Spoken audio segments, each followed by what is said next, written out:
આપણે માટલું બનાવવું હોય તો શેની જરૂર પડે? હા, એ તો આપણે માટી કહીએ, બાકી કુંભારને તો પહેલાં ગધેડાની જરૂર પડે. હા, પડે ને. પછી માટી લેવા જાય, સારી સારી માટી લાવે, અને પછી એ માટીને કેવી રીતના એની બધી વ્યવસ્થા કરે, અને પછી ચાકડામાં નાખે, કેટલો ટીપે, કેટલી મહેનત કરે, ત્યારે માટલું તૈયાર થાય. આપણે માટલું લાયા અને માટલું તૂટી ગયું તો શું થઈ ગયું? પહેલાં શું હતું? માટી. છેલ્લે શું થયું? માટી.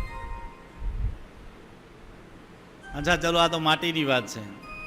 તમારામાંથી કોઈ રાજી થાય અને મને સોનાના 2, 4, 5 બિસ્કીટ આપી દે, આવડા મોટા મોટા. હું વિચારું કે વાહ, સોનું અત્યારે ભાવ કેટલો છે? કંઈક 70,000 જેવો. હે, બહેનોને વધારે ખબર હોય. હા, 71, બોલો. હા, એ સોનાના તમે મને બિસ્કીટ આપ્યા. હું કહું વાહ, સોનું સરસ ચમકે છે. હું લઈને ગયો સોનીની દુકાને.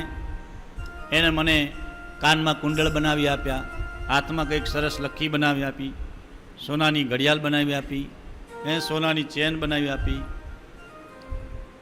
ઘણા બધા આભૂષણો સોનાના બનાવ્યા. સોનામાંથી કેટલું બને? નેકલેસ બને, વીંટી બને, કુંડળ બને, મોટો હાર બને, મંગલસૂત્ર બને, કેટલા આભૂષણો બને.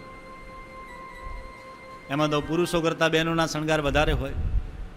દેવી માતાજીનું સ્વરૂપ છો તમે. હા, દેવીના તો 16 શણગાર હોય.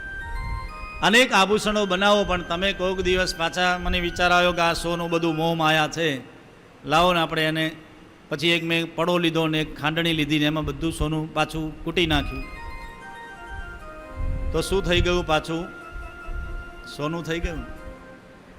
તમે જે પણ આભૂષણ બનાવ્યા ત્યારે એનું નામ પડ્યું.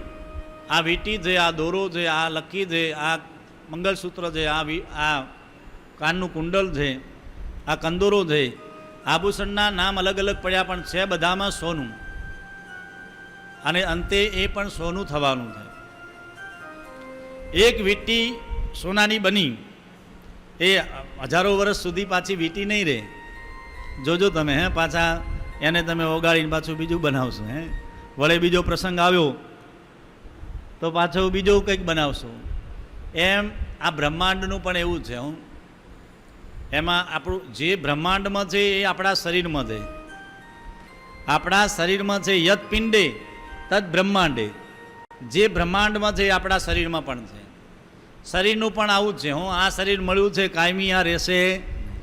આજે વીંટી બન્યું છે, કાલે દોરો બનશે, કાલે કંદોરો બનશે. કંઈક ને કંઈક ઘાટ એના ઘડાતા રહેશે. અલગ અલગ ઘાટ એના ઘડાતા રહેશે.